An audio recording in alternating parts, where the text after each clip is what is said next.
There's a truth most men will never face. Right now, someone weaker than you is winning. Not because they are better, but because they look more certain. They speak without fear.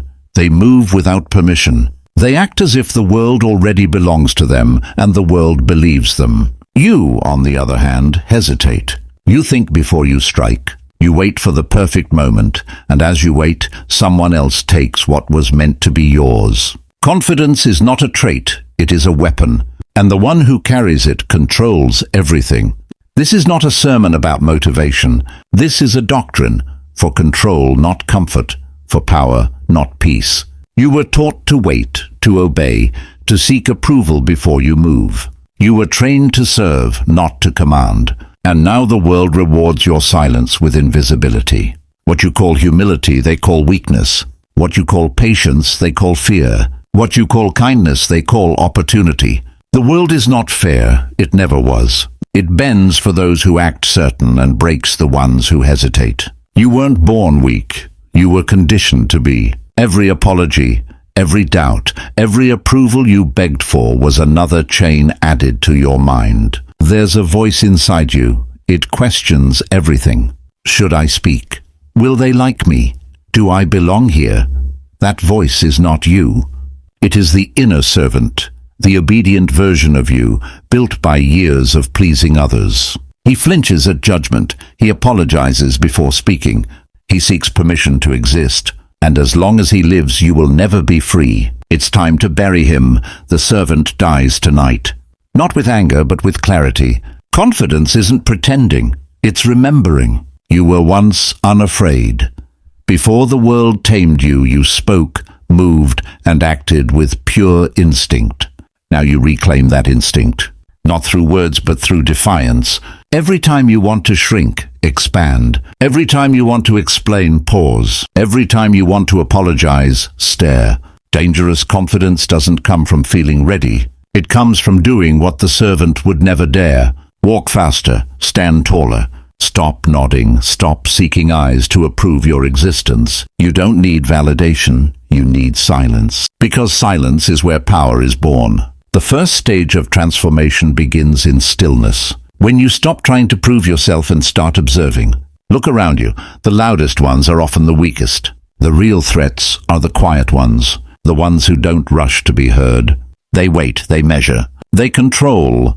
This is how you begin to rebuild. Slow your movement, lower your tone. Observe without reacting. And when you speak, make every word final. No fillers, no explanations, no apologies. Speak like you're declaring, not suggesting. Move like you already own the space.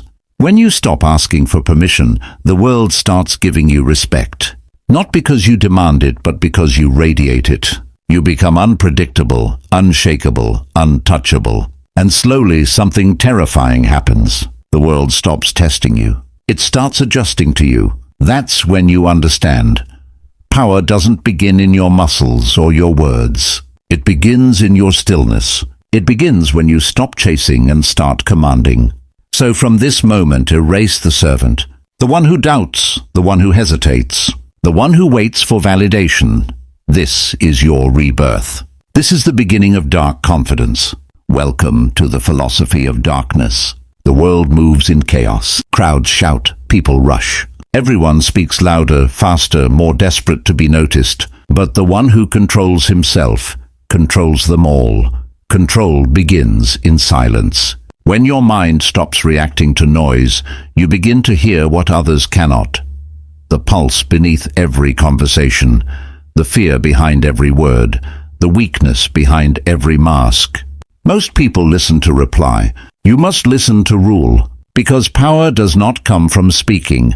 It comes from knowing when not to. When you master control, your presence alone becomes unbearable to the weak. They will look at you and feel uncertain, though you've said nothing. They will search your eyes for approval, but find none, because the one who is silent forces others to reveal themselves. That is your advantage. The world fears what it cannot read. They will call you cold, distant, arrogant. Let them. Every label they give you is an admission of their confusion. You are not here to be understood. You are here to be obeyed. Control begins with restraint, not of emotion but of reaction. When insulted, do not flinch. When challenged, do not rush. When doubted, do not defend. Every reaction gives your enemy a map to your emotions. Every outburst, every argument shows them where to strike. So you give them nothing, you let silence do the work. Because silence is the language of dominance. The loud man fights for attention. The silent one commands it. The loud man wants to be right. The silent one wants to win. And victory never requires noise. Do not mistake calmness for weakness. Calmness is the mask of kings. Every ruler knows the one who controls his expression controls the battlefield. Even in chaos, never show surprise. Even in loss, never show fear. Even in triumph, never show pride. You move like a shadow, measured, deliberate, untouchable, because a shadow cannot be read. It can only be followed, and soon others will follow you. They won't even understand why. They will feel it, the pull of certainty. It is invisible, but it governs everything. A controlled mind bends reality in its favor. Think of every man you've ever admired, every leader, every figure of power. It was not their words that made them powerful. It was their composure, their ability to stand still while others trembled, to speak slowly while others shouted, to move last and still win. Control is not the absence of emotion. It is the mastery of it. You still feel anger, fear, doubt, but they move inside you like trained beasts, never unleashed without your command. The undisciplined man reacts. The powerful man responds. The master does neither. He simply decides. Because decision is the purest form of power. It cuts through confusion. It silences chaos. It commands fate itself. When you learn to decide with clarity, the world begins to follow your rhythm. It slows for you. It waits for you. It obeys your timing. That is when confidence becomes control, not just of yourself, but of the entire space around you. You will begin to notice something strange. People mirror your stillness. They lower their tone when you lower yours. They pause when you pause. They begin to adjust unconsciously to your energy. This is how invisible authority is born. It requires no violence, no shouting, no commands. It is the quiet rewriting of reality. Control is not about domination. It's about presence. You do not force outcomes. You bend the world toward you by the gravity of your certainty. Remember this, every room has one center of gravity. If it is not you, then you are orbiting someone else's control. Claim it, not with arrogance, but with precision. Do not rush, do not explain, do not seek. Simply exist with the quiet conviction that you belong wherever you stand. The world will notice, it will adjust. Because control is not about being seen, it's about being felt. It is the invisible command that silences all lesser movements. When others are loud, you will be calm. When others panic, you will breathe. When others boast, you will observe. And by doing nothing, you will do everything. This is the second law of dark confidence, the power of control. Without control, confidence becomes arrogance. With it, arrogance becomes authority. You do not need to prove your dominance. You only need to hold it. Because in the silence between actions, in the stillness between breaths, the world recognizes its new ruler. And he doesn't speak, he decides. Power doesn't always show itself in words. Sometimes it's in the silence between them. Sometimes it's in the pause that makes others hold their breath. Presence isn't about being seen, it's about being felt. You don't need a crown to be a king.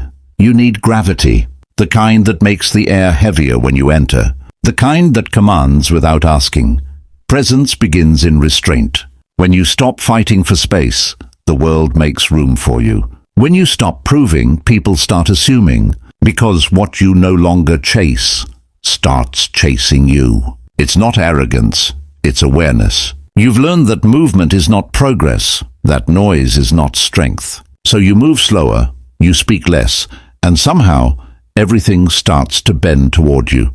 Most men are addicted to reaction. They speak too soon, laugh too loud, defend too much. They live as echoes, repeating what the world throws at them. But you've learned to become the pause, the silence that unnerves them, because when you stop reacting, you start controlling. The one who speaks last doesn't just end the conversation, he defines it. You've felt it before, haven't you? That moment when someone enters a room and every voice drops without command. That is presence, quiet dominance, not declared but known. It's not charisma, it's composure, because the world respects what it can't read, and a man who cannot be read cannot be controlled. Presence isn't about attention, it's about tension. It's the weight of your stillness pressing against their noise. When you no longer chase their approval, they start to seek your permission. It's not that you stop caring, it's that you care from above, detached, unmoved, unreachable. That's when your silence becomes louder than their words. But make no mistake, presence is not born from pride, it's born from pain, from every moment you stayed quiet when you wanted to scream, from every time you stood still when the world tried to pull you apart. You learned control through suffering. You built calm out of chaos. That's why your presence feels heavy, because it carries everything you've survived. People will test it. They'll provoke you, hoping to see if your calm is real. But your strength isn't in the reaction. It's in the refusal. You've learned the art of not needing to prove anything. You've learned that dominance doesn't require volume. Power, real power, is invisible until it's used. And most of the time, it doesn't need to be. The weak confuse presence with arrogance, but arrogance speaks, presence doesn't. Arrogance needs validation, presence creates it. Arrogance demands attention, presence receives it silently. You don't force people to respect you. You make them question why they already do. Presence is energy conservation. You don't waste motion, emotion, or words. You don't chase comfort, because comfort softens the edge. You stay uncomfortable enough to stay alert. That's the secret. You train yourself to remain calm when others panic. You train yourself to see patterns when others see chaos. The more you master your state, the more the world reflects it back to you. To the untrained eye, you seem detached. To those who understand, you seem divine. Because presence is the language of those who have mastered themselves. You don't dominate people, you dominate your impulses. You don't manipulate chaos, you absorb it. And when you do that, the world begins to orbit around you without realizing why. There's a rule of nature few ever learn. Everything unstable submits to what is still. The trembling defers to the steady. The loud bows to the calm. That's why presence is the highest form of control. It's the quiet proof of mastery. The world bends to what does not flinch. You don't announce who you are. You don't seek acknowledgement. You radiate certainty. That's the language of presence. Unspoken, undeniable, unbreakable. The less you say, the more they listen. The less you move, the more they wait. You've become the center of gravity in their uncertainty. So remember this. When you've mastered presence, you no longer enter rooms. Rooms enter you. You don't seek power, you become it. You don't need to be the loudest. You need only to exist without fear. Because true power doesn't demand to be seen, it demands to be felt. And when they finally feel it, that calm that can't be shaken, that silence that speaks louder than fire, they'll understand you are not just present.